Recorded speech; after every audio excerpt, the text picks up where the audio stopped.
Our next speaker is a math teacher at Denfeld High School and has been working on improving student attitudes toward math for 22 years.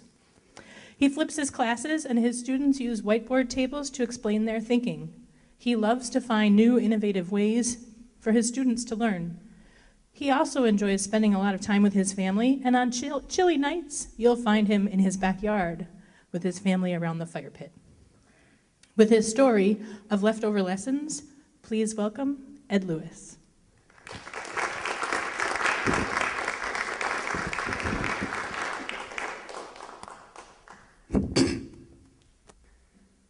You'd think after 22 years of teaching in front of students that I'd be used to talking in front of a group of people, but like I told my students earlier today, it's a lot different speaking in front of students and speaking in front of a group of friends, colleagues, and mentors.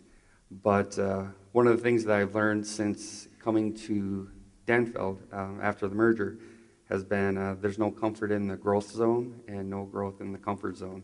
So here I am tonight, out of my comfort zone, to talk about cooking. One of my earliest memories of cooking was of my mother preparing some traditional Vietnamese dishes, and from the egg rolls to the beef pho to rice soup when I had a cold, much better than chicken noodle soup. I remember all of that food, and it's what I feel closest to with my heritage, and it's something that even though I've forgotten all of the language, the cooking I still keep and I still share with friends and family. And while she was cooking, preparing all of these meals, her hands were going really fast, did everything with her hands, and she would tell us stories of what it was like living in Vietnam, what it was like growing up for her, and how hard it was, and how lucky we were to be here. And she really wanted us to remember to really work hard for everything that we had, to appreciate what we did have, and to really go for an education. That was something that she really pushed.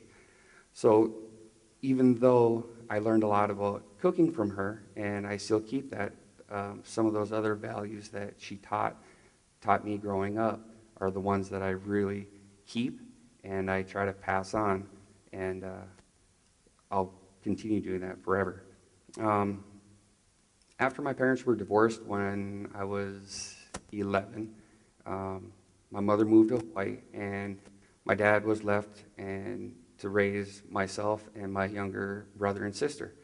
And my grandmother, who lived right up the road, she wanted to help out. She thought, you kids are getting old enough, you need to start helping out around the house. And what she wanted to teach us was how to cook, how to help Dad when he's at work, to come home and you can have some dinner ready to help out. And every Sunday she would have one of us come over to her house, and she'd teach us how to bake bread, cookies, and a full meal. And once we got done, we would all gather and we would sit down and have dinner together. And again, the methods that she taught me for cooking, I still use today, but a lot of those other lessons that I got from her during those times are the ones that I hold on today, and the ones that I also use at home and in the classroom. One thing I remember her telling me when, if I was feeling bad about, I didn't get a new bike or something, it's not fair, and she would say, well, why should you get a bike and not someone else? Why not you? Why not, these are things lessons that you go through and hardships that you have to learn from. And even when I was thinking that maybe I'm not good enough to get a scholarship, she would say the same thing. Why not you? You worked really hard. Doesn't matter if you don't have the highest GPA or you're in involved as much as other people, she would say, "Why not you?" So things like that coming from my grandmother, and learning what it was like for her growing up and appreciating those kind of things. When I was young, I didn't necessarily get it. I was stuck chopping onions, peeling potatoes, and I just didn't get it. Not until I was older and I started remembering some of these things. But I did remember them. And she had a great way of doing it. You know, she got us hooked thinking, we're going to help Dad out around the house. And she did want us to do that. But she really needed to teach us some of the things that she had learned growing up, and knowing that they were going to benefit us much more than just the cooking. But at the time, all I thought was that I learned how to cook, which was a very valuable skill, especially after as I was getting older and I moved out and couldn't really afford to eat out all the time. So it was good to be able to, survive financially by cooking at home. And as I was dating my future wife, it was something that she appreciated also, to be able to have a home-cooked meal. And she definitely appreciates that today. It was also a way of having, entertaining friends and family. We still enjoy doing that. I love to cook. I love to cook, have friends over, sit down, and just really connect. And, once my wife and I started doing foster care, tried to do some of the same things that my grandmother did. And we would have the kids come into the kitchen, and we would, do basic things with them. Even if it's just making mac and cheese, we wanted them to know that you can do this, or making spaghetti. And it was kind of the same thing that my grandmother did with me. I'd have the kids in the kitchen and have them chopping onions or peeling potatoes, and we would, talk about their day and find out what was, going on at school. And, and any chance, if anything came up, there was always something that we would be able to, pass on to these kids, much like what my grandmother had done with myself. The idea of working hard and appreciating what you do have, and not thinking too much about what you don't have, and education, pushing that and trying to get the kids to kind of see that there is a light at the end of the tunnel. And then after we would get done cooking, we would sit down and we'd have dinner together. And that's always been one of our priorities as parents, sitting down, having meals together. And the foster kids that we had, they weren't used to that. And it was very foreign to them to sit down all together and have this meal that they helped create, and then talking about their day at school, talking about what they want to do for the weekend, or if we dare, think about the future. And they weren't used to it. They hadn't really had that a lot in their lives. But after they would leave our home and go back, and we would talk to them, it was one of the things that they really missed. They missed being able to sit down and have, help cook a meal, sit down and have a meal together and talk. A couple of them have said that, I help out at home now, I cook. So those lessons, the cooking lessons, I can see they pay dividends for them right now.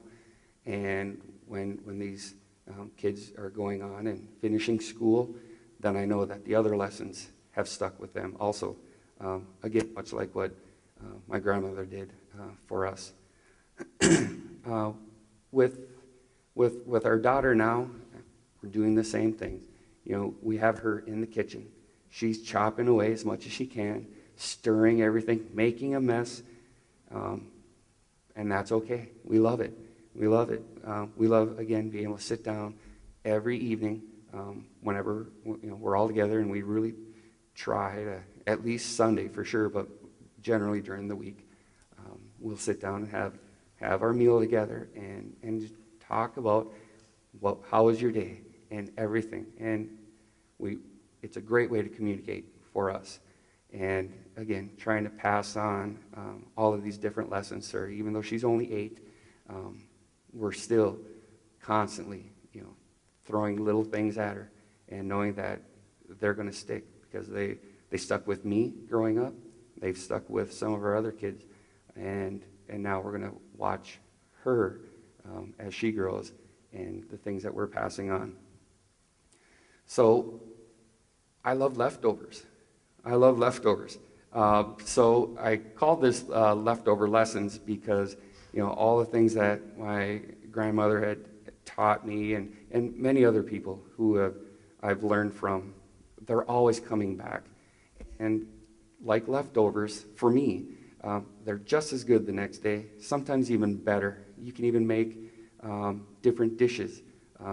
My grandmother loved teaching us how to make hot dishes out of leftovers. Never waste anything. So all of the lessons that I've been getting from all of these people, they always come back. And they come back in my classroom all the time. My students wanted to let me try to practice this earlier today. And I told them, a lot of the things that I'm going to say, they've already heard. And some of the things that I've told the students, hate me now, but thank me later. And I got that from my grandma.